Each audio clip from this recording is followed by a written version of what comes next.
এমন একটা দোয়া শিখাচ্ছে, ওই দোয়াটা পড়লে নাকি আল্লাহ আমাকে সহযোগিতা করবে, ওই দোয়া পড়লে সারা রাত ফেরেশতারা আমাকে পাহারা দেবে, ওই দোয়াটা পড়লে কোনো জিন শয়তান কিছুই আমার কাছে আসতে পারবে না। ওই দোয়াটা আমি শিখে নিয়েছি, ওই দোয়াটাই হচ্ছে আয়াতুল কুরসি। আল্লাহু লা ইলাহা ইল্লা হুয়াল হাইয়ুল কাইয়্যুম لا تأخذه سنة ولا نوم له ما في السماوات وما في الأرض من ذا الذي يشفع عنده إلا بإذنه يعلم ما بين أيديهم وما خلفهم ولا يحيطون بشيء من علمه إلا بما شاء وسع كرسيه السماوات والأرض ولا يؤوده حفظهما وهو العلي العظيم سبحان الله বলেন। এই আয়াতের নাম হচ্ছে আয়াতুল কুরসি। এই আয়াতের নাম কি? সবাই বলেন কি নাম? কুরসি শব্দের আরবি অর্থ হচ্ছে চেয়ার, সিংহাসন। যেমন এই যে চেয়ারটায় আমি বসে আছি, আরবিতে এই চেয়ারটাকেও বলা হয় কুরসি। আয়াতুল কুরসি মানে আল্লাহর সিংহাসন না। মুফাসসিরগণ বলেন আয়াতুল কুরসির মধ্যে কুরসি মানে আল্লাহ তাআলা তার সিংহাসনকে বোঝান নাই। আল্লামা হাফেজ ইমাদউদ্দিন ইবনে কাসির রাহিমাহুল্লাহ, প্রখ্যাত তাফসীর ইবনে কাসিরের লেখক, তিনাকে প্রশ্ন করা হলো কুরসি মানে কি? ইমাদউদ্দিন ইবনে কাসির রাহিমাহুল্লাহ তিনি বললেন, সাহাবায়ে কেরামের কওল থেকে তিনি বললেন কুরসি মানে আল্লাহ তাআলার সিংহাসন নয়, বরং আয়াতুল কুরসির মধ্যে কুরসি বলতে আল্লাহ তাআলা আল কুরসিয়্যু মাওদিউ কদামাইহি, আল্লাহ তাআলা সিংহাসনে বসে যে ছোট্ট জায়গাটার উপরে পা রাখেন, ওই পা রাখার জায়গাটার নাম হচ্ছে কুরসি। আরো জোরে কম। তাইলে আয়াতুল কুরসির কুরসি মানে মাওদিউ কদামাইহি, আল্লাহর পা রাখার জায়গা। আল্লাহর পা রাখার জায়গার নামটাই হচ্ছে কুরসি। আল্লাহর পা রাখার জায়গার নাম কি? ওই কুরসি কি আমাদের কুরসির মতো নাকি আরো বড় হবে? কি মনে হয়, বড় হবে না? দেখেন কত শুনবেন, মাথার মধ্যে কথাগুলো সাজাবেন, এরপরে সুবহানাল্লাহ আলহামদুলিল্লাহ যা খুশি বলবেন। আগে ভালো করে শুনে মাথার মধ্যে সাজাবেন।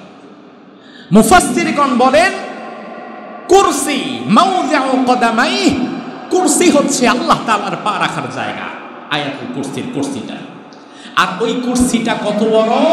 মুফাসসিরগণ বলেন সপ্ত আকাশ সপ্ত জমিনকে একত্র করলে কুরসির তুলনায় সপ্ত আকাশ এবং জমিন এতটা ছোট হবে, সাহারা মরুভূমির মধ্যে একটি আংটি যতটা না ছোট, গোটা আকাশ এবং জমিন আল্লাহর কুরসির তুলনায় তার চেয়ে বেশি ছোট। সাহারা মরুভূমির নাম শুনেছেন? সাহারা মরুভূমি 92 লক্ষ বর্গ কিলোমিটার। তাইলে বাংলাদেশের চাইতে মনে হয় একটু বড়ই হবে নাকি? ডাবল। বাংলাদেশের আয়তন কত? 1 লাখ। বাংলাদেশের আয়তন 1,47,570 বর্গ কিলোমিটার। আর সাহারা মরুভূমির আয়তন 92 লাখ বর্গ কিলোমিটার। ডবল না, 62 গুণ বড়। এই বাংলাদেশের চেয়ে 62 গুণ বড় 92 লক্ষ বর্গ কিলোমিটারের যে সাহারা মরুভূমি, ওই সাহারা মরুভূমির ওপরে কেউ যদি একটা আংটি ফেলে দেয়, ওই আংটিটা বিশাল মরুভূমির তুলনায় যতটা ছোট, মুফাসসিরগণ বলেন আল্লাহর কুরসির তুলনায় সপ্ত আকাশ এবং জমিন তার চেয়ে বেশি ছোট। আর ওখানে আমরা আছি। তাহলে আমার রবের পা রাখার জায়গাটা সপ্ত আকাশ এবং জমিনের চেয়ে বড়। এটা যদি হয় কুরসির আয়তন, তাইলে আরশ কত? আল্লাহর হাবিব সাল্লাল্লাহু আলাইহি ওয়াসাল্লাম সুনানে নাসাইর হাদিসের মধ্যে বললেন, মান ক্বারা আয়াতাল কুরসি দুবরা কুল্লি সালাতিন মাকতুবাতিন লাম ইয়ামনাহু মিন দুখুলিল জান্নাতি ইল্লাল মাউত। দুনিয়ার কোন মানুষ যদি 5 ওয়াক্ত ফরজ নামাজের পরে আয়াতুল কুরসি পাঠ করতে পারে, ওই বান্দা দুনিয়া থেকে বিদায় হয়ে যাওয়ার সাথে সাথে আল্লাহর জান্নাত আল্লাহ তাআলা তাকে দান করে দেবেন। কি ফজিলত চিন্তা করা যায়। রাসূল বললেন, লাম ইয়ামনাহু মিন দুখুলিল জান্নাতি ইল্লাল মাউত। যে ব্যক্তি 5 ওয়াক্ত ফরজ নামাজের পরে আয়াতুল কুরসি পাঠ করবে, জান্নাতের মাঝে আর তার মাঝে ব্যবধান থাকবে শুধু মৃত্যু। মৃত্যু হয় না এই জন্য জান্নাতে যেতে পারে না, মৃত্যু হলেই জান্নাত। তাইলে 5 ওয়াক্ত ফরজ নামাজের পরে আয়াতুল কুরসি পড়ার দরকার কি আছে? এখন নামাজই তো পড়ি না 5 ওয়াক্ত, আয়াতুল কুরসি তো আরো পরের বিষয়। এই যে আজকে জুমার নামাজে উপস্থিত হয়েছে, আবার 1 সপ্তাহ পরে জুমার নামাজেই তারে পাওয়া যাবে, ফরজ নামাজে না, এমন মুসল্লি কি সাভার বাজার রোডে নেই? তো এই হাদিস ওনার কি কাজে আসবে? এই হাদিস ওনার কি কাজে আসবে? গাছে কাঁঠাল গোফে তেল। আরে বেটা, আমি তো নামাজই পড়ি না ঠিক মতো, তো আয়াতুল কুরসির ফজিলত আমার শোনায় লাভ কি? এজন্য এই ফজিলত কাজে আসবে তার 5 ওয়াক্ত নামাজ আছে যার। এভাবে করে রাসূল এই আয়াতের ফজিলত বললেন। সহিহ বুখারীর 2311 নম্বর হাদিস, আয়াতুল কুরসির ফজিলত সম্পর্কে চমৎকার একটি বিষয় এসেছে, চমৎকার একটি ঘটনা। আবু হুরায়রা রাদিয়াল্লাহু আনহু বলেন, ওয়াক্কালানি রাসূলুল্লাহ সাল্লাল্লাহু আলাইহি ওয়াসাল্লাম বিহিফযি যাকাতি রমাদান। মদিনাতে একবার রমজানে অনেকগুলো যাকাতের মাল জমা হলো। ওই যাকাতের মালগুলো বাইতুল মালে রাখা হবে। মুসলিম রাষ্ট্রের কোষাগার, ওই কোষাগারের নাম ছিল বাইতুল মাল। যে বাইতুল মাল থেকে গরিব দুঃখীদের খাদ্যদ্রব্য দিয়ে সহযোগিতা করা হতো। আবু হুরায়রা বলেন, বাইতুল মালে অনেক সম্পদ জমা হয়ে গেছে, অনেক খাবার দাবার বাইতুল মালে জমা হয়ে গিয়েছে। বিশ্বনবী আমার দায়িত্ব দিলেন, আবু হুরায়রা, এই বাইতুল মালের পাহারাদার হিসাবে তোমাকে নিয়োগ দেওয়া হচ্ছে। যতদিন না পর্যন্ত বাইতুল মাল খালি না হবে তুমি পাহারা দিয়ে রাখবা। দিনের বেলায় পাহারা দেওয়া যতটা না দরকার, রাত্রিবেলায় পাহারা দেওয়া তার চেয়ে বেশি দরকার। স্বাভাবিকত দিনের বেলা আপনি আপনার বাড়ির শুধুমাত্র ফ্ল্যাটের একটা দরজা বন্ধ করেন, কিন্তু রাত্রেবেলা ফ্ল্যাটের দরজা, বাহিরের দরজা, ভেতরের দরজা সব বন্ধ করেন। তাহলে রাতের নিরাপত্তা দিনের চেয়ে বেশি দরকার। আবু হুরায়রা বললেন যে আমার মূল কাজ তো তাইলে রাত্রে। যেই রাতে আমি নিয়োগ পেলাম, সেই রাতে আমি বাইতুল মালের দরজার সামনে বসে আছি। বসে বসে চিন্তা করতে লাগলাম, বসে বসে আর সময় কাটাবো কতক্ষণে, তার চেয়ে একটা কাজ করা যায়। আমি যদি নামাজে দাঁড়িয়ে যাই, তাহাজ্জুদের সময় চলে যাচ্ছে, তাহলে 2-4 রাকাত তাহাজ্জুদ নামাজ পড়ি।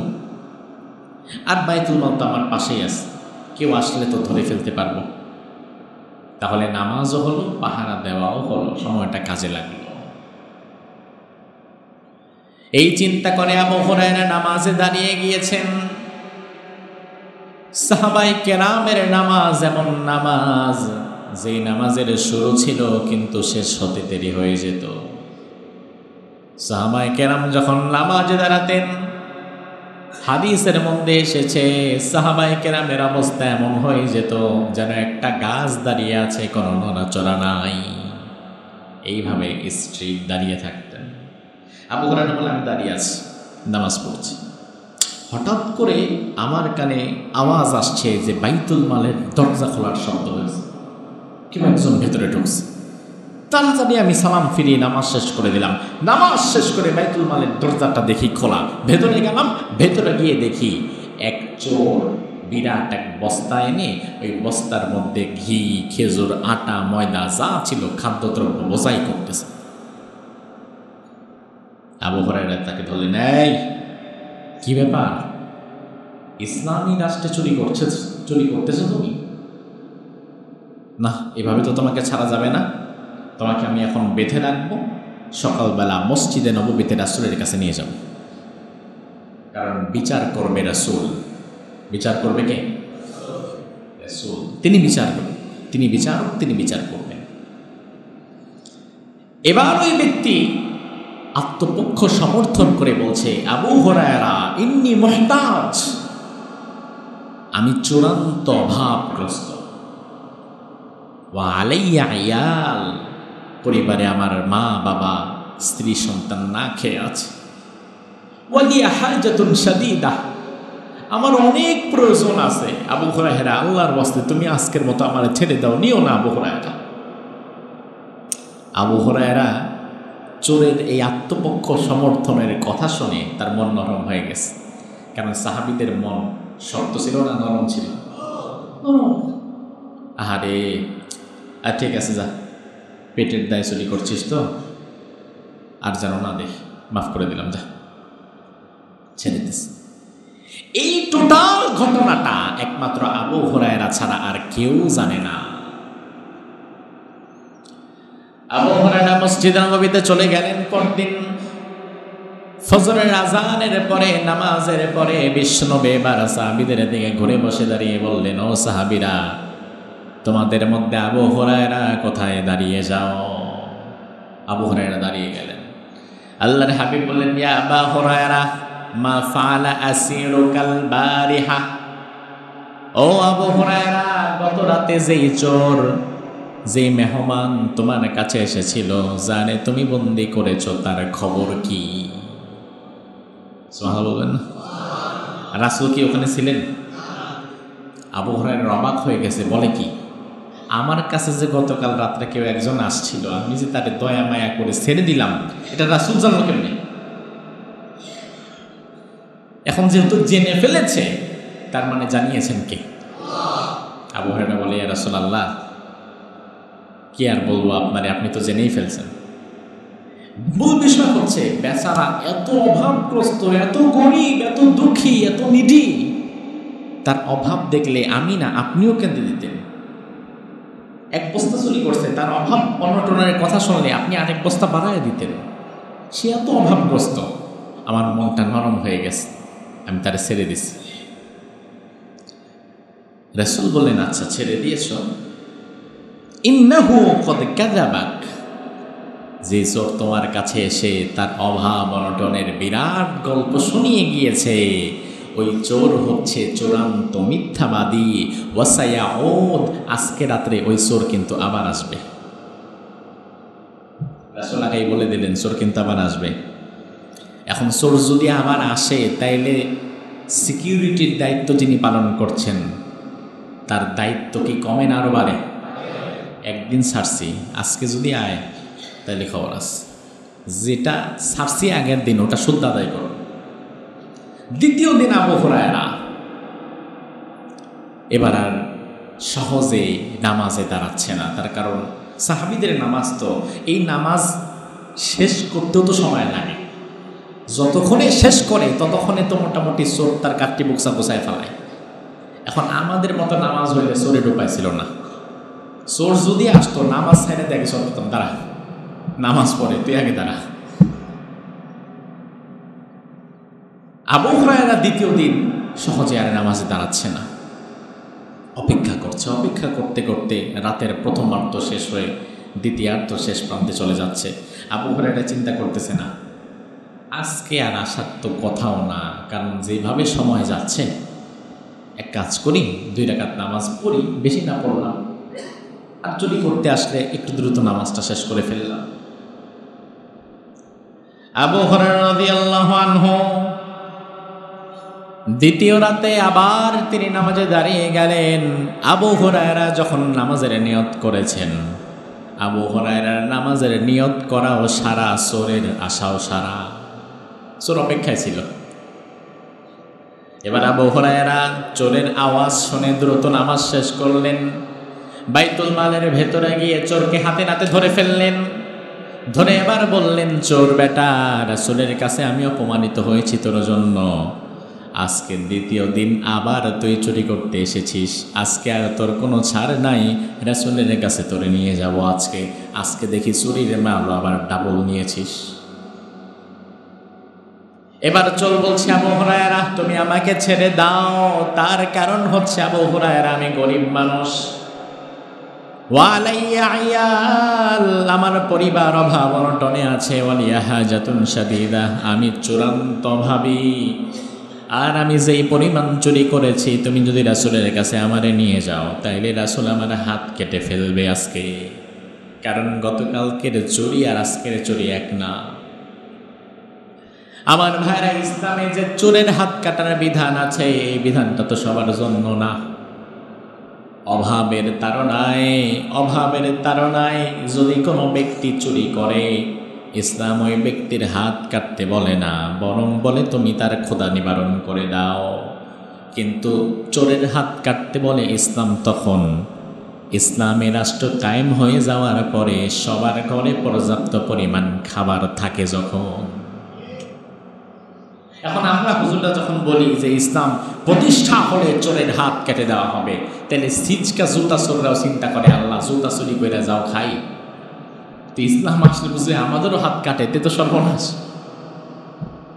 ইসলাম অভাবের তাড়নায় কেউ যদি চুরি করে, রাদিয়াল্লাহু আনহুর সময় হঠাৎ ফুড ক্রাইসিস হয়ে গেল, একটা টাইমে কিছুটা খাদ্য ঘাটতি দেখা দিল। তখন মদিনার সকল মানুষদেরকে ডেকে বললেন, এই মুহূর্তে অভাবের তাড়নায় কেউ যদি চুরি করে তুমি তার হাত কেটো না, তোমরা তার হাত কেটে দিও না, কারণ ক্ষুধার যন্ত্রণায় সে চুরি করতে আসছে। আমরা যখন আবার ফুড ক্রাইসিসকে দূর করতে পারবো, অভাব দূর করতে পারবো, সকলের ঘরে খাদ্য পৌঁছে দিতে পারবো, সকলের জন্য কর্মসংস্থানের ব্যবস্থা করে দিতে পারবো, এরপরে যখন আবার কেউ চুরি করবে তখন বুঝতে হবে সে অভাবের না, সে স্বভাবের চোর। এখন বাংলাদেশে যারা চুরি করে, এখানে অভাবের চোরও কিছু আছে, আবার স্বভাবের চোরও কিছু। তবে অভাবের চোরের দ্বারা দেশের যত টানা ক্ষতি না হয়, স্বভাবের চোরের দ্বারা তার চেয়ে হাজার গুণ বেশি ক্ষতি হয়। অভাবের চোর কি করবে? সর্বোচ্চ আপনি এখানে বসে আছেন, আমি এখানে বসে আছি, জুতাটা আস্তে করে টান দিয়ে নিয়ে যাবে। আপনার 300-500 টাকার জুতা টান দিয়ে নিয়ে গেছে, এই 500 টাকার জুতা নিয়ে সে আবার 500 টাকা বিক্রিও করতে পারবে না, সর্বোচ্চ 50 টাকা 20 টাকায় বিক্রি করে দিয়ে চলে যাবে। প্রভাবের চোর তো মসজিদ থেকে 500 টাকার জুতা চুরি করে 20 টাকা 50 টাকায় বিক্রি করবে, আর স্বভাবের চোর দেশের সর্বোচ্চ ক্ষমতায় বসে কলমের খোঁচায় 5 লক্ষ কোটি টাকা খায় বসে থাকবে। তাহলে দেশের সবচেয়ে বড় ক্ষতিকার অভাবের চোর না স্বভাবের চোর? তো ইসলাম তো বলে আগে কর্মসংস্থানের ব্যবস্থা করে প্রত্যেকের ক্ষুধা নিবারণ করে দাও, আগে পেটে দাও তারপরে পিঠে দাও। পেট খালি রেখে ইসলাম পিঠে দেওয়ার কথা বলে না। এটা হচ্ছে ইসলাম। চোর বলতেছে যে যেই পরিমাণ সম্পদ চুরি করলে হাত কাটা যায়, ওইটা আজকে আমার চুরি করা হয়ে গেছে। তার মানে কি বুঝলেন? ওই জামানার চোরদেরও ইসলামের কিছু না কিছু জ্ঞান ছিল। ওই জামানার চোর বলতেছে যে পরিমাণ চুরি করলে হাত কাটে, ওই পরিমাণ চুরি করা আমার লিমিট ক্রস করে ফেলেছি আমি, আমার হাতটা কাটা হয়ে যাবে। তাইলে ওই জামানার চোরেরাও বুঝতো কি পরিমাণ চুরি করলে হাত কাটা হয়। এটা এখন অনেক বড় বড় ডক্টরেট ডিগ্রিধারী পিএইচডি হোল্ডার বড় বড় নেতারাও জানে না। আবু হুরায়রা বললেন না, ছাড়তে পারবো না। একদিন ছাড়ছি, রাসূল জেনে ফেলেছেন, এবং তুমি যে আজকে আসবা রাসূল আমাকে বলে দিয়েছেন, আজকে ছাড়তে পারবো না। ওই ব্যক্তি বলে, আবু হুরায়রা যে কোনোভাবে আজকে আমার ছাড়তেই হবে, আমি আর জীবনে কোনোদিন চুরি করবো না, তুমি শেষবারের মতো আমাকে একটু সুযোগ দাও, আমার হাত দুইটা চলে গেলে আমার পরিবারটা পথে বসে যাবে। আবু হুরায়রা নরম মনের মানুষ। দ্বিতীয় রাতেও আবু হুরায়রা চোরটাকে ছেড়ে দিলেন, মাফ করে দিলেন, যা আর কিন্তু কোনোদিন আসবি না। পরদিন আবার ফজরের নামাজের পরে আল্লাহর হাবিব বললেন, আইনা আবু হুরায়রা, কুম, ও আবু হুরায়রা কোথায় দাঁড়িয়ে যাও? আবু হুরায়রার ডাক যখনই পড়েছে, আবু হুরায়রা বুঝতে পারছে খবর আজকেও আছে। আবু হুরায়রা রাদিয়াল্লাহু আনহু বললেন, ইয়া রাসূলুল্লাহ, তো আমি। আল্লাহর হাবিব বললেন, আবু হুরায়রা, মা ফাআলা আসিরুকাল বারিহা, গত রাত্রে তুমি আবার যে চোরটারে বন্দী করেছিলে, ওই চোরটা কোথায়? আমার কাছে হাজির করো নাই। আবু হুরায়রা বলে, ইয়া রাসূলুল্লাহ, কি আর বলবো দুঃখের কথা, ওই লোক এত বেশি অভাবী, আর আমার হাতে হাত রেখে এমনভাবে তওবা করছে, জীবনে আর কোনোদিন কিয়ামত হয়ে গেলেও চুরি করবে না। আল্লাহর হাবিব বললেন, ইন্নাহু ক্বাদ কাযাবাকা ওয়া সায়াউদ, ও আবু হুরায়রা, ওই চোর আজকে দ্বিতীয় রাতেও তোমার সাথে মিথ্যা বলে গিয়েছে। আমি নবী তোমারে বলে দিয়ে গেলাম, আজকে তৃতীয় রাতে ওই চোর আবারও আসবে। কোন এখন মেজাজটা কেমন লাগে? 2 রাত্রে তোরে ক্ষমা করলাম, তৃতীয় রাত্রেও আসবে। আবার রাসূল যেহেতু বলছে, রাসূলের কথা মিথ্যা হতে পারে না। এখন একটা প্রেস্টিজের বিষয় না যে আমি বারবার রাসূলের কাছে লজ্জিত হচ্ছি, নিজের একটা আত্মসম্মানও তো আছে। এই রাত্রে আবু হুরায়রা খুব কঠিন, জিরো টলারেন্স, আর কোনো ক্ষমা নাই, দুনিয়া উল্টে গেলেও ক্ষমা নাই। আজকে শুধু চুরি করতে আসো, আজকে দরকার হবে নামাজও দরকার নাই, তাহাজ্জুদ দরকার নাই, আজকে চোর ধরা লাগবে আগে। এই রাত্রে আবু হুরায়রা চোর ধরার জন্য একদম শটান দাঁড়িয়ে আছে, হাঁটাহাঁটি করছে, দাঁড়িয়ে আছে, ঘুম আসবে না, বসে আছে। একদম রাতের তৃতীয়াংশ শেষ হয়ে যাবে, কিছু সময় পরে আজান হয়ে যাবে, তবু আবু হুরায়রা বসে আছে। এখন দীর্ঘ সময় রাত্রিবেলায় যদি কেউ বসে থাকে, বসে থাকতে থাকতে হালকা ঝিমুনি আসে না নাই? ঘুম না আসো, আপনি দেখবেন মাঝে মাঝে রাস্তাঘাটে সিকিউরিটি গার্ড যারা থাকে, মহল্লার দোকান টোকান যারা পাহারা দেয়, রাত 2টা-3টার দিকে কোনোদিন যদি যাওয়া লাগে, তাইলে দেখবেন যাওয়ার সময় তারাও জিমাইতেছে। তখন মোটামুটি চোর যদি 2-1 দোকান চুরিও করে, এ আল্লাহর বান্দা জিমাইতেই থাকবে, এমনভাবে জিমাচ্ছে। আমি দেখি মাহফিল করে যাই, বাংলাদেশের অধিকাংশ বাজারগুলোতে সিকিউরিটি গার্ডের ব্যবস্থা আছে, দোকান টোকান পাহারা দেওয়ার জন্য।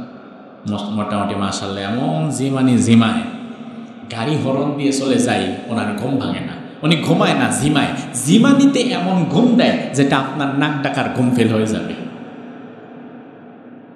তা আবু হুরায়রা একটু ঝিমুনি চলে এসেছে, এমন সময় চোর আবার এসেছে। তৃতীয় রাতে যখন ওই চোর আবার এসে চুরি করেছে, আবু হুরায়রা এবার ধরে ফেলেছে, ধরে বলল, আজকে দুনিয়ার যাই তুমি বলো না কেন, আজকে আর ছাড়া যাবে না। কারণ পর 3 রাত হয়ে গেছে, আমি রাসূলের কাছে বারবার লজ্জিত হয়েছি, আজকে আর ছাড়া যাবে না। রাসূলের দরবারে তোকে আমি নিয়ে যাব, তোর চূড়ান্ত শাস্তি যেটা ওটাই হবে। তোর কি অভাবগ্রস্ত, কার কি লাগবে না লাগবে, এই সমস্ত রসের আলাপ জমায়া আজকে আর লাভ নাই। এবার চোর বুঝতে পারছে যে আজকে একটু ডোজ করা, আজকে আবু হুরায়রার রাগটাও বেশি, ডোজও দেওয়া লাগবে বেশি। এবার ওই চোর আবু হুরায়রা বলে, আবু হুরায়রা, দানি উআল্লিমকা কালিমাতিন ইয়ানফাউকাল্লাহু বিহা, ও আবু হুরায়রা, আমি জানি আজকে আর আমার কোনো কথাই তোমার ভালো লাগবে না, যাই বলি না কেন তুমি শুনবা না। তবে তুমি যদি আল্লাহকে বিশ্বাস করো, আখিরাত বিশ্বাস করো, তুমি যদি তোমার ভালো চাও, তাহলে আমি আজকে তোমারে এমন একটা দোয়া শিখিয়ে দিতে পারি, ওই দোয়াটা যদি তুমি পড়ো, আল্লাহ তাআলা তোমার উপকার করবেন। আপনারা সুবহানাল্লাহ বলতে পারলেন না এই কারণে, কারণ ওয়াজ করতেছে তো চোর, তো চোরের ওয়াজ শুনে সুবহানাল্লাহ পাও নাকি? আমার ভাইরা দেখেন, চোর হইলেও ইমানদার। এই কথা বলার পরে সাহাবায়ে কেরামের দুনিয়ার কোনো লোভ ছিল না, তবে আখিরাতের লোভ তাদের মধ্যে ঠিকই ছিল। দুনিয়ার কোনো সম্পদের মোহে তারা পড়ে নাই, তবে জান্নাত পাওয়ার জন্য নিজের জীবনটা পর্যন্ত দিয়ে দিতেও 2 বার ভাবতো না। সুবহানাল্লাহ। এখন ওই সাহাবীকে যখন বললো এমন একটা দোয়া আমার জানা আছে যেটা পড়লে আল্লাহ তোমার উপকার করবেন, তাহলে ওই দোয়াটার প্রতি আবু হুরায়রার দুর্বলতা আছে না নাই? আবু হুরায়রা বলে, সত্যি এমন কোন দোয়া আছে? দেখেন কত নরম মানুষ, চোরের সাথে আবার গলে যাচ্ছে। ওই যে আখিরাতের প্রসঙ্গ তুলছে, বাস চোরের সাথে আবার গলে গেছে। আচ্ছা সত্যি এমন কোন দোয়া তোমার জানা আছে? চোর বলে, হ্যাঁ জানা আছে, তবে জানাতে পারি তোমাকে এক শর্তে, আমারে ছাইড়া দিতে হবে, পরে কিন্তু আর ধরতে পারবা না। আবার তুমি রাসূলের সাহাবী, কথাও ঠিক রাখবা। দোয়াটা বলার পরে বললা, না এটা আমিও জানি, আর আমারে ছাড়লা না, তাইলে হবে না। আমি বলতে পারি এক শর্তে, আল্লাহর কসম করে বলছি, সত্য কথাটা তোমাকে আজকে বলবো, তবে আমারে ছেড়ে দেওয়া লাগবে। আবু হুরায়রা বলে, যা আছে কপালে, দোয়া আমার শেখাই লাগবে। ঠিক আছে যাও, তোমারে ছেড়ে দিব। এবার ওই চোর বলে, আবু হুরায়রা, ইদা আওয়াইতা ইলা ফিরাশিক ফাকরা আয়াতাল কুরসি। ও আবু হুরায়রা, যখন তুমি ঘুমানোর জন্য তোমার বিছানায় যাবে, সারা দিনের সব ব্যস্ততা সেরে রাত্রিবেলায় ঘুমাবার জন্য যখন তুমি তোমার বিছানায় শুয়ে পড়বে, বিছানায় শুয়ে ঘুমের পূর্বে তুমি পড়তে থাকো, আল্লাহু লা ইলাহা ইল্লা হুয়াল হাইয়ুল কাইয়্যুম লা তাখুযুহু সিনাতুন ওয়ালা নাওম। ও আবু হুরায়রা, বিছানায় শোয়ার পরে তুমি এই দোয়াটা পড়তে থাকো, আয়াতুল কুরসি পুরোপুরি তুমি পাঠ করে নাও, তাহলে কি হবে? আল্লাহ তাআলা এমন স্পেশাল কিছু ফেরেশতা নাজিল করবেন যারা সারা রাত তোমাকে পাহারা দিয়ে রাখবে। সারা রাত তোমাকে আয়াতুল কুরসি যদি পড়তে পারো, সারা রাত আল্লাহ তাআলার রহমতের ফেরেশতা তোমার চারদিক দিয়ে থাকবে, তোমাকে পাহারা দেবে। কোনো জিন, শয়তান, ইবলিস কারো কোনো ক্ষমতা থাকবে না তোমার একটা চুল পরিমাণ ক্ষতি করার। সুবহানাল্লাহ। আবু হুরায়রা বললেন, আমি এটা শিখে নিলাম, চোরকে ছেড়ে দিলাম। এখন সকালবেলায় মসজিদে নববীতে রাসূল আবার আমাকে দাঁড় করালেন, আবু হুরায়রা, মা ফাআলা সিরুকাল বারিহা। আবু হুরায়রা, গত রাতে আবার যারে তুমি ধরছিলা, সেই চোর কোথায়? তাকে না আমার কাছে আনার কথা। আবু হুরায়রা বলে, ইয়া রাসূলুল্লাহ, আপনি আমারে যে শাস্তি দিবেন দেন, যা বলবেন বলেন, তবে আমি চোরকে ছেড়ে দিছি, তবে এমনি এমনি ছাড়ি নাই। আজকে চোর আমারে এমন একটা দোয়া শিখাচ্ছে, ওই দোয়াটা পড়লে নাকি আল্লাহ আমাকে সহযোগিতা করবে, ওই দোয়া পড়লে সারা রাত ফেরেশতারা আমাকে পাহারা দেবে, ওই দোয়াটা পড়লে কোনো জিন শয়তান কিছুই আমার কাছে আসতে পারবে না। ওই দোয়াটা আমি শিখে নিয়েছি, ওই দোয়াটাই হচ্ছে আয়াতুল কুরসি। ওই দোয়াটা কি? আয়াতুল কুরসি।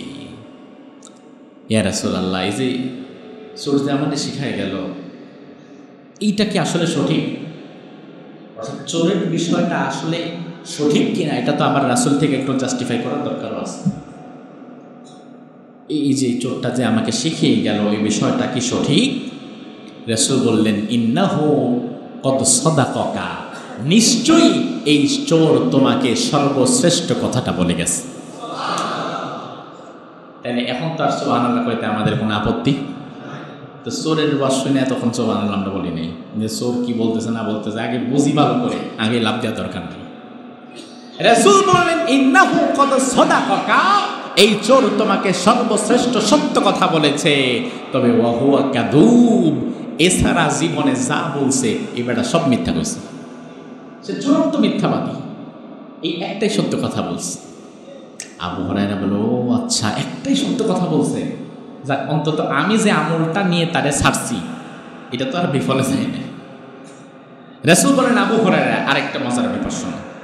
বলেন, এই যে পরপর 3 রাত যেই চোর তোমার কাছে এসেছে তারে তুমি চিনো? বলে, না, এটা তো আরেকটা বিস্ময়কর বিষয়, মদিনাতে এই লোকরে আমি কোনোদিন দেখি নাই, এই লোক যে কোত্থেকে চুরি করতে আসছে তাও আমি জানি না। রাসূল বললেন, জানবা কিভাবে? যাকা শয়তান, এটা তো আসলে শয়তান ছিল,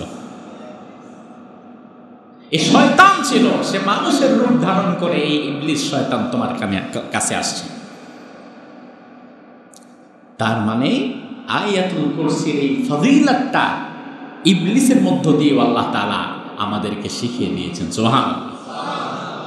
এবং সে এটাও শিখায় গেছে এই আমল যে করবে আমি তার ধারে কাছে আসতে পারবো না। এবার আসুন, এই আয়াতুল কুরসি নাজিল হলো কেন? নাজিল হওয়ার পেছনে একটি কারণ আছে না নাই? সাবাবে নজুল। তাফসীর বাগাবী, আল্লামা বাগাবী রাহিমাহুল্লাহ বলেন, নাযালাত হাযিহিল আয়াহ ক্বালাল ইয়াহুদু লিরাসূলিল্লাহ। এই আয়াত নাজিল হয়েছিল তখন যখন একদল ইয়াহুদী রাসূলের কাছে এসে বলল, ইয়া মুহাম্মদ, আপনারা বলেন সাল্লাল্লাহু। ইয়াহুদীরা এসে কি সাল্লাল্লাহু আলাইহি ওয়াসাল্লাম বলবে? একদল ইয়াহুদী এসে বলল, ইয়া মুহাম্মদ সিফ লানা রাব্বাক। আয়া নাম, ও মুহাম্মদ, তোমার আল্লাহর পরিচয় আমাদের কাছে দাও, ভালো করে দাও। তোমার আল্লাহ কি খায়? তোমার আল্লাহ কি ঘুমায়? তোমার আল্লাহ কেমন? তোমার আল্লাহ কই থাকে? তার আরশ কেমন? তার কুরসি কেমন? নাউজুবিল্লাহ বলবেন। আচ্ছা, খাওয়া ঘুমানো এগুলো আমাদের সাথে, এগুলো কি আল্লাহর সাথে যায় না? আল্লাহ রাব্বুল আলামিন ফাআনজালাল্লাহু তাআলা, ইহুদিরা বিশ্বনবীর কাছে এসে যখন বলল, মুহাম্মদ তোমার আল্লাহর পরিচয় দাও, তোমার আল্লাহ কি ঘুমায় নাকি? আল্লাহ তাআলা সাথে সাথে আয়াতুল কুরসি নাযিল করে জানিয়ে দিলেন, আল্লাহু লা ইলাহা ইল্লা হুয়াল হাইয়ুল কাইয়্যুম লা তাখুযুহু সিনাতুন ওয়ালা নাওম। ও নবী, আপনি তাদেরকে বলে দেন, আমার আল্লাহ এমন আল্লাহ, তিনি চিরঞ্জীব, তিনি চিরমহান, তিনি সব কিছুর নিয়ন্ত্রক। এবং ঘুম তো দূরের কথা, ঘুমের আগে যেই ঝিমুনি আসে, আমার আল্লাহর কোনো তন্দ্রাও নাই, নিদ্রাও নাই। সুবহানাল্লাহ বলেন। আবার আল জামিউ লিআহকামিল কুরআন, আল্লামা কুরতুবী রাহিমাহুল্লাহ তারা প্রখ্যাত তাফসীরে কুরতুবীর মধ্যে আয়াতুল কুরসি নাজিল হওয়ার কারণ বললেন, লাম্মা ক্বালাতিল ইয়াহুদ, একদল ইহুদি রাসূলের কাছে আসলো, এসে বলল, মুহাম্মদ ইন্নাল্লাহা খালাকাস সামাওয়াতি ওয়াল আরদ ফি সিত্তাতি আইয়াম। আল্লাহ তাআলা কোরআনের মধ্যে বলেছেন, সপ্ত আকাশ এবং জমিন আল্লাহ বানিয়েছেন 6 দিনে। কয় দিনে? ইহুদিরা বলল, মুহাম্মদ তোমার আল্লাহ তাআলা খালাকাস সামাওয়াতি ওয়াল আরদ ফি সিত্তাতি আইয়াম, 6 দিনে আকাশ এবং জমিন বানিয়েছেন। তাইলে 6 দিনের পরে সপ্তাহে আরেকটা দিন আছে না নাই? তাইলে তোমার আল্লাহ যদি 6 দিনে আকাশ এবং জমিন বানায়, সুম্মাস্তারাহা ফি তিসআহ, তাহলে তোমার আল্লাহ 7ম দিনে ঘুমায় গেছেন। অর্থাৎ তোমার আল্লাহ যে বলল যে আমি 6 দিনে আকাশ জমিন বানিয়েছি, এরপরে তোমার আল্লাহ করছে কি? সুম্মাস্তারাহা আলা সাবিআ, তোমার আল্লাহ তো তাহলে 7ম দিনে ঘুমায় গেছে। রাসূল সাল্লাল্লাহু আলাইহি ওয়াসাল্লাম কোনো কথা বললেন না, কারণ 7ম দিনে আল্লাহ কি করছে আল্লাহ তো নিজেও বলে নাই। এবার আল্লাহ তাআলা ওই ইহুদিদের কথার জবাবে আয়াতুল কুরসি নাযিল করলেন। আবার পড়েন, আল্লাহু লা ইলাহা ইল্লা হুয়াল হাইয়ুল কাইয়্যুম লা তাখুযুহু সিনাতুন ওয়ালা নাওম লাহু মা ফিস সামাওয়াতি ওয়া মা ফিল আরদ মান যাল্লাযী ইয়াশফা'ু 'ইনদাহু ইল্লা বিইذনিহি ইয়ালামু মা বাইনা আইদিহিম ওয়া মা খালফাহুম ওয়া লা ইউহীতুনা বিশাইইন মিন ইলমিহি ইল্লা বিমা শাআ ওয়াসি'a কুরসিয়ুহুস সামাওয়াতি ওয়াল আরদ ওয়া লা ইয়াউদুহু হিফযুহুমা ওয়া হুয়াল আলিয়্যুল আযীম। সুবহানাল্লাহ বলেন। এই আয়াতের নাম হচ্ছে আয়াতুল কুরসি। এই আয়াতের নাম কি? সবাই বলেন কি নাম? কুরসি শব্দের আরবি অর্থ হচ্ছে চেয়ার, সিংহাসন। যেমন এই যে চেয়ারটায় আমি বসে আছি, আরবিতে এই চেয়ারটাকেও বলা হয় কুরসি। আয়াতুল কুরসি মানে আল্লাহর সিংহাসন না। মুফাসসিরগণ বলেন আয়াতুল কুরসির মধ্যে কুরসি মানে আল্লাহ তাআলা তার সিংহাসনকে বোঝান নাই। আল্লামা হাফেজ ইমাদউদ্দিন ইবনে কাসির রাহিমাহুল্লাহ, প্রখ্যাত তাফসীর ইবনে কাসিরের লেখক, তিনাকে প্রশ্ন করা হলো কুরসি মানে কি? ইমাদউদ্দিন ইবনে কাসির রাহিমাহুল্লাহ তিনি বললেন, সাহাবায়ে কেরামের কওল থেকে তিনি বললেন, কুরসি মানে আল্লাহ তাআলার সিংহাসন নয়, বরং আয়াতুল কুরসির মধ্যে কুরসি বলতে আল্লাহ তাআলা আল কুরসিয়্যু মাওদিউ কদামাইহি, আল্লাহ তাআলা সিংহাসনে বসে যে ছোট্ট জায়গাটার উপরে পা রাখেন, ওই পা রাখার জায়গাটার নাম হচ্ছে কুরসি। আরো জোরে কম। তাইলে আয়াতুল কুরসির কুরসি মানে মাওদিউ কদামাই, আল্লাহর পা রাখার জায়গা। আল্লাহর পা রাখার জায়গার নামটাই হচ্ছে কুরসি। আল্লাহর পা রাখার জায়গার নাম কি? ওই কুরসি কি আমাদের কুরসির মতো নাকি আরো বড় হবে? কি মনে হয়, বড় হবে না? দেখুন, দেখেন কত। শুনবেন, মাথার মধ্যে কথাগুলো সাজাবেন, এরপরে সুবহানাল্লাহ আলহামদুলিল্লাহ যা খুশি বলবেন, আগে ভালো করে শুনে মাথার মধ্যে সাজাবেন। মুফাসসিরগণ বলেন কুরসি মাওদিউ কদামাই, কুরসি হচ্ছে আল্লাহ তাআলার পা রাখার জায়গা, আয়াতুল কুরসির কুরসিটা। আর ওই কুরসিটা কত বড়? মুফাসসিরগণ বলেন সপ্ত আকাশ সপ্ত জমিনকে একত্র করলে কুরসির তুলনায় সপ্ত আকাশ এবং জমিন এতটা ছোট হবে, সাহারা মরুভূমির মধ্যে একটি আংটি যতটা না ছোট, গোটা আকাশ এবং জমিন আল্লাহর কুরসির তুলনায় তার চেয়ে বেশি ছোট। সাহারা মরুভূমির নাম শুনেছেন? সাহারা মরুভূমি 92 লক্ষ বর্গ কিলোমিটার। তাইলে বাংলাদেশের চাইতে মনে হয় একটু বড়ই হবে নাকি? ডাবল। বাংলাদেশের আয়তন কত? 1 লাখ। বাংলাদেশের আয়তন 1,47,570 বর্গ কিলোমিটার। আর সাহারা মরুভূমির আয়তন 92 লাখ বর্গ কিলোমিটার। ডবল না, 62 গুণ বড়। এই বাংলাদেশের চেয়ে 62 গুণ বড় 92 লক্ষ বর্গ কিলোমিটারের যে সাহারা মরুভূমি, ওই সাহারা মরুভূমির ওপরে কেউ যদি একটা আংটি ফেলে দেয়, ওই আংটিটা বিশাল মরুভূমির তুলনায় যতটা ছোট, মুফাসসিরগণ বলেন আল্লাহর কুরসির তুলনায় সপ্ত আকাশ এবং জমিন তার চেয়ে বেশি ছোট। আর ওখানে আমরা আছি। তাহলে আমার রবের পা রাখার জায়গাটা সপ্ত আকাশ এবং জমিনের চেয়ে বড়। এটা যদি হয় কুরসির আয়তন, তাইলে আরশ কত? কুরসি তো আল্লাহর পা রাখার জায়গা। আর রহমানু আলাল আরশি ইস্তাওয়া, আর আমার দয়াময় রহমান তিনি তো আরশে সমাসীন। আরশ কত বড়?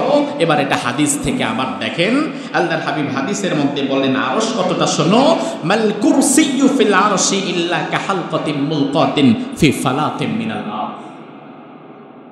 আরশ হচ্ছে আবার আগের হিসাবে চলে যাও,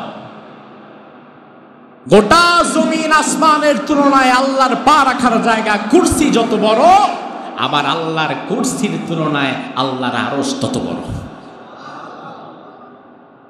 রাসূল বলেন আবার কুরসিকে যদি তুমি একটা আংটি ধরো, আর ওই আংটি যদি সাহারা মরুভূমির মধ্যে ফেলে দেওয়া হয়, 92 লাখ বর্গ কিলোমিটারের সাহারা মরুভূমির মধ্যে আংটিটি যতটা ছোট হবে, আল্লাহর কুরসিটা আল্লাহর আরশের তুলনায় ঠিক ততটাই ছোট হবে। তাহলে সেই আরশে আছেন কে? কিন্তু রহমান আরশে সমাসীন হলেও তার ক্ষমতা সর্বত্র আছে না নাই? ওয়া হুয়া মাআকুম আইনামা কুনতুম, তুমি যেখানেই যাচ্ছ সেখানে আল্লাহ তাআলা তোমাকে দেখে রাখছেন। তার ক্ষমতা সব কিছুকে পরিবেষ্টন করে আছে। দুনিয়ার কোনো কিছু তার ক্ষমতার বাহিরে না।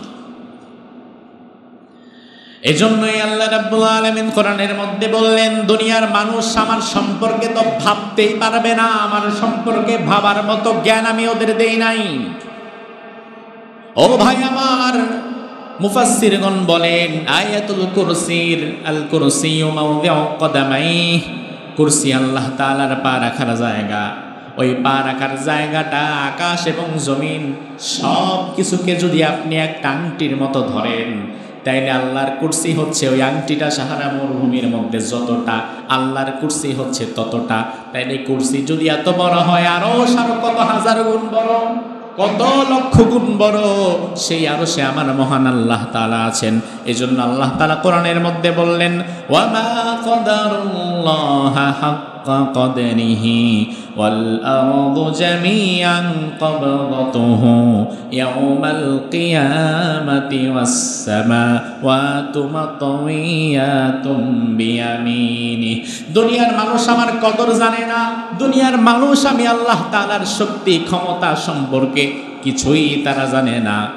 ওয়াল আরদু জামিআন কবদাতুহু ইয়াউমাল কিয়ামাহ, কিয়ামতের ময়দানে যে জমিনের উপরে দুনিয়ার মানুষ বড়াই করে, ক্ষমতার বড়াই করে হেঁটে বেড়ায়, এই জমিনটাকে আমি আল্লাহ তাআলা আমার মুঠোর মধ্যে এইভাবে মুঠ করে নিয়ে নেব। ওয়াস সামাওয়াতু মাতওয়িয়াতুম বিয়ামিনি, আমি আল্লাহ তাআলা আরেক হাতে পৃষ্ঠা লিখার খাতার পৃষ্ঠাগুলো মানুষ ভাঁজ করে মুঠোর মধ্যে যেমন নিয়ে নেয়, সপ্ত আকাশটাকে আমি আল্লাহ আরেক হাতে নিয়ে নেব। জমিন আমার এক হাতে থাকবে, আরশ আমার, এই আসমানগুলো আমার আরেক হাতে থাকবে। তাহলে এই আয়াত থেকে বোঝা গেল আল্লাহর ক্ষমতা কি কম না বেশি?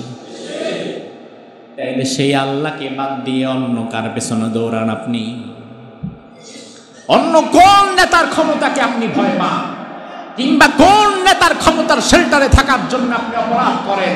আপনি তো আপনার মালিকের ক্ষমতার ছিটে ফুটাও বুঝেন নাই, আপনি তো আপনার রবের ক্ষমতার কিছুই দেখেন নাই। এজন্য আল্লাহ বললেন, গোলাম ওয়ামা কদারুল্লাহ হাক্কা কদরি, দুনিয়ার মানুষ কোন ক্ষমতার বড়াই করে, কোন ক্ষমতা দিয়ে একজন আরেকজনের উপরে জুলুম করে। গোটা আসমানটা আমি এক হাতের মধ্যে মুঠ করে নিয়ে নেব, গোটা জমিনটা আমি এক হাতের মধ্যে মুঠ করে নিয়ে নেব। তাহলে ক্ষমতা বেশি কার? ভয় পাইতে হবে কাকে? গোলামি করতে হবে কার? আল্লাহ তাআলা। আয়াতুল কুরসির মধ্যে আল্লাহ তাআলা ধারাবাহিকভাবে এই আলোচনাগুলো করেছেন যে বান্দা, আমি চিরঞ্জীব, আমার কোনো লয় নাই, আমার কোনো ক্ষয় নাই, দুনিয়ার সব শেষ হয়ে যাবে, শুধু একজন বাকি থাকবেন, তিনি কে? আর দুনিয়ার সব শেষ হয়ে যাবে। কুল্লু মান আলাইহা ফান ওয়া ইয়াবকা ওয়াজহু রাব্বিকা যুল জালালি ওয়াল ইকরাম ফাবিআইয়ি আলা'i রাব্বিকুমা তুকাযযিবান। সব ফানা ফানা হয়ে যাবে, কিচ্ছু থাকবে না। আগে যেমন কিছুই ছিল না, আবারও কিছুই থাকবে না, শুধু আমি একাই থাকবো। এই জন্য একজনের গোলামি করা লাগবে, তিনি কে? আল্লাহ তাআলা। আল্লাহ সুবহানাহু ওয়া তাআলা আয়াতুল কুরসির উপরে আমল করে আমাদের জীবন সাজাবার তৌফিক দান করুক। আমরা বলি আমিন। হাযা মা ইনদি ওয়াল ইলমু ইনদাল্লাহ আলাইহি তাওয়াক্কালতু ওয়া ইলাইহি উনীব।